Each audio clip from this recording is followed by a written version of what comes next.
Olá, pessoal. Eu sou a professora Fátima Freire, da Universidade de Brasília, e vamos apresentar, dentro da disciplina de contabilidade para micro e pequenos empreendimentos, sobre as categorias de pequenas empresas. Nós aproveitamos também essa temática para discutir no nosso projeto de extensão do NEPECOM. Olá a todos, eu sou Gabriel Mendes, aluno dessa disciplina, e vou acompanhar a professora na aula. E então, vamos tratar sobre categorias de pequenas empresas.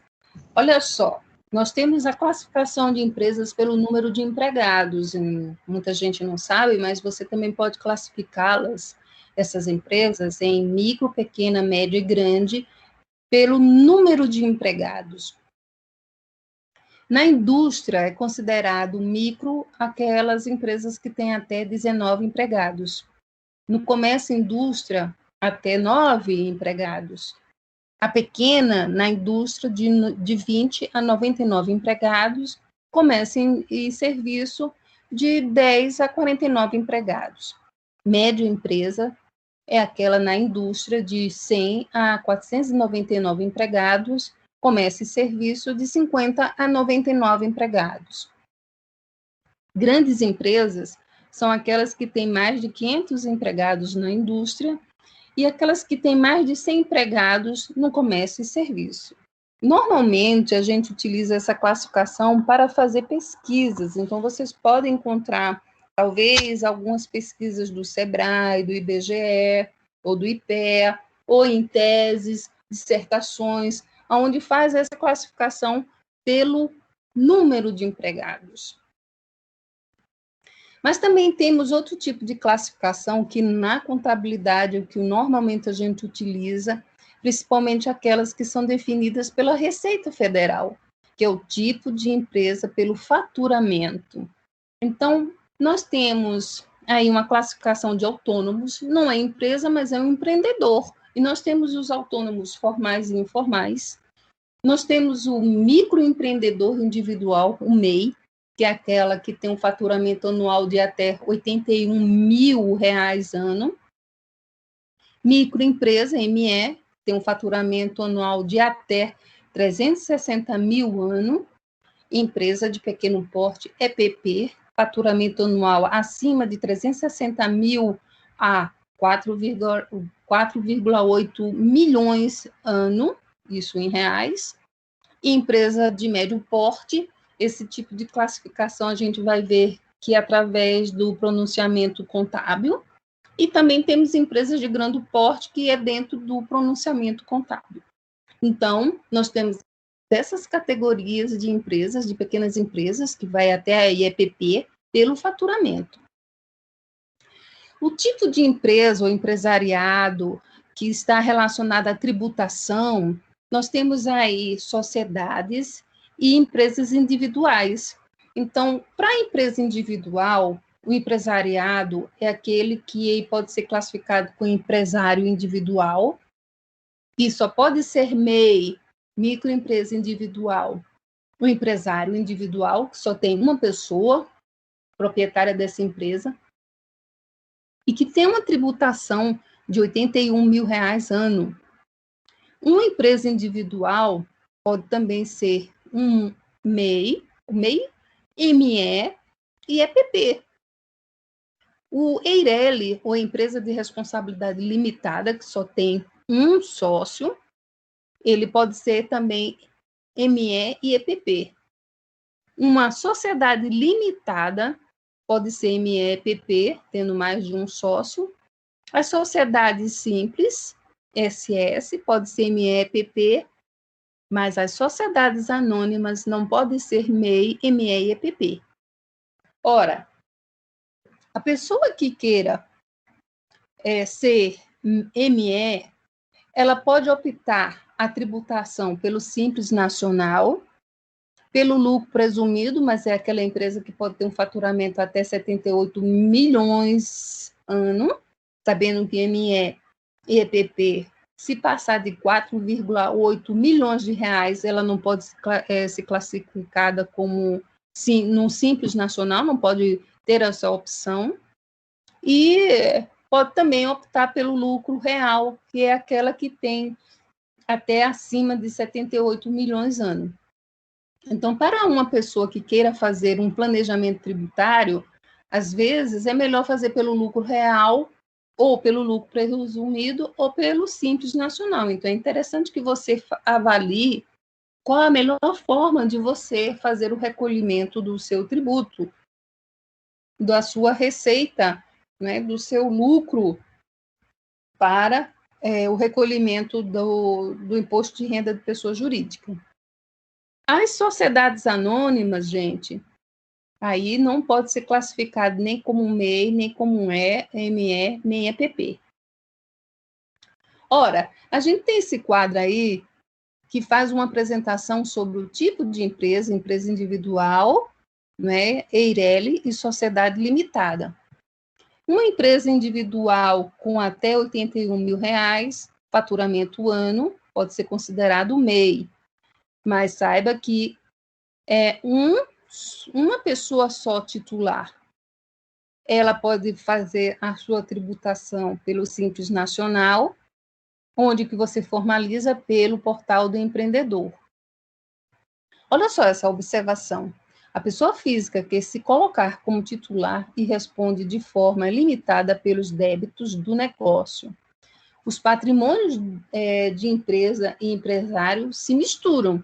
Então, a pessoa tem que tomar muito cuidado quando for abrir o seu próprio negócio, porque se ocorrer alguma inconsistência, algum processo judicial, o patrimônio dela vai se misturar, não é isso, com o patrimônio do proprietário.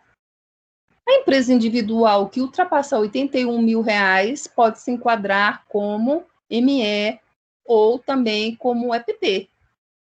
E aí o faturamento anual pode até chegar a 4,8 milhões, sabendo que aí vai se encaixar como EPP. Essa empresa individual, que só tem um sócio, né, é o titular, a forma de tributação pode ser pelo Simples, pelo lucro presumido ou pelo lucro real. E onde é que vai se formalizar? Na junta comercial. A observação, a pessoa física que se coloca como titular e responde de forma ilimitada pelos débitos do negócio, os patrimônios de empresa e empresário se misturam também. Agora, a EIRELI, ela pode ser até, não vai ser jamais MEI, mas vai ser, pode ser uma ME, EPP ou uma empresa comum. Se você não quiser ser ME nem EPP, ou não poder se enquadrar como ME, EPP. Porque não é somente pelo faturamento. A legislação faz lá a lista de empresas que podem ser consideradas como um ME, EPP, além do faturamento.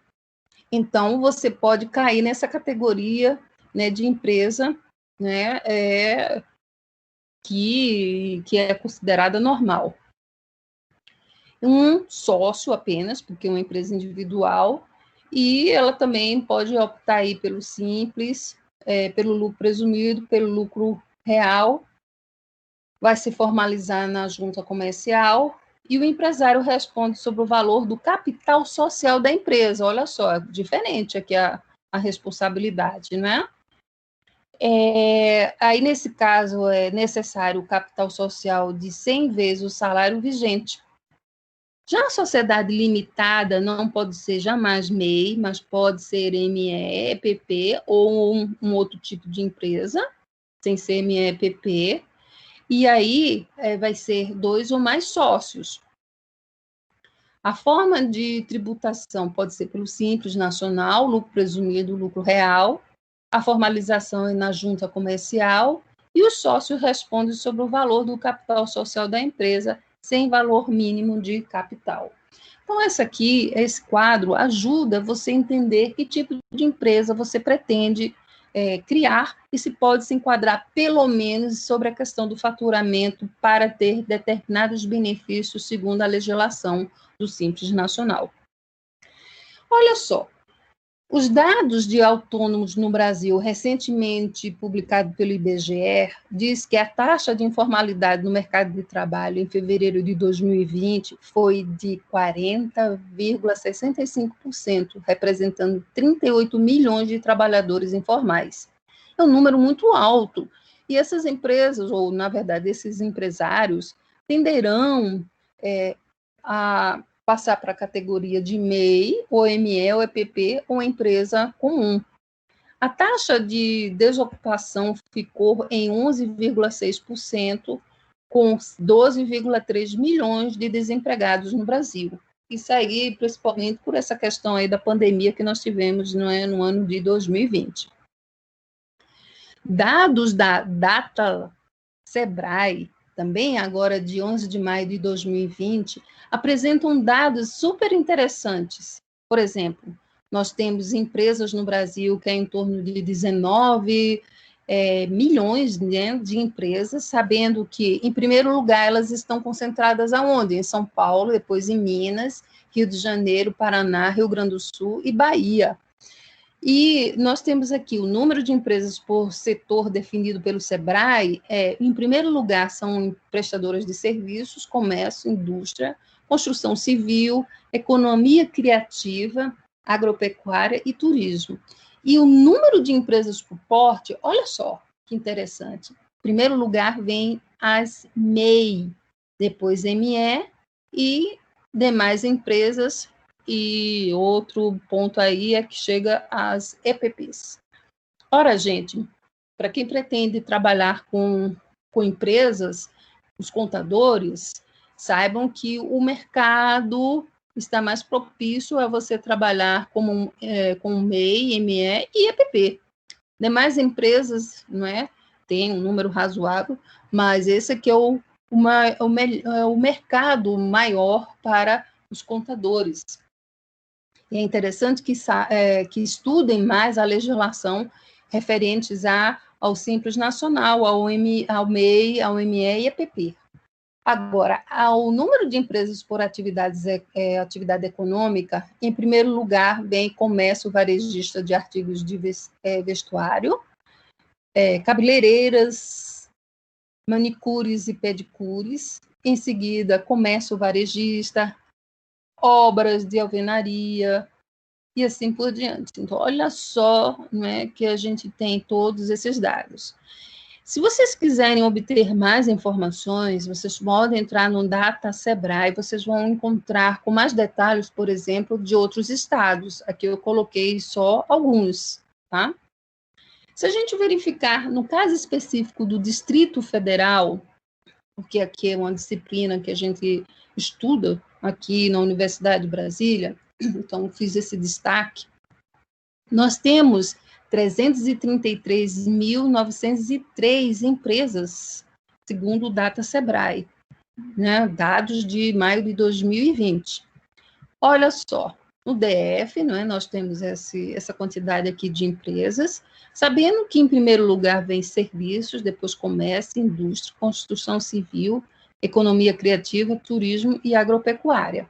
Agora, também o número de porte por empresas. Nós temos 175.857 empresas consideradas MEI, depois ME, 113.880, 26.574 demais empresas e depois EPP.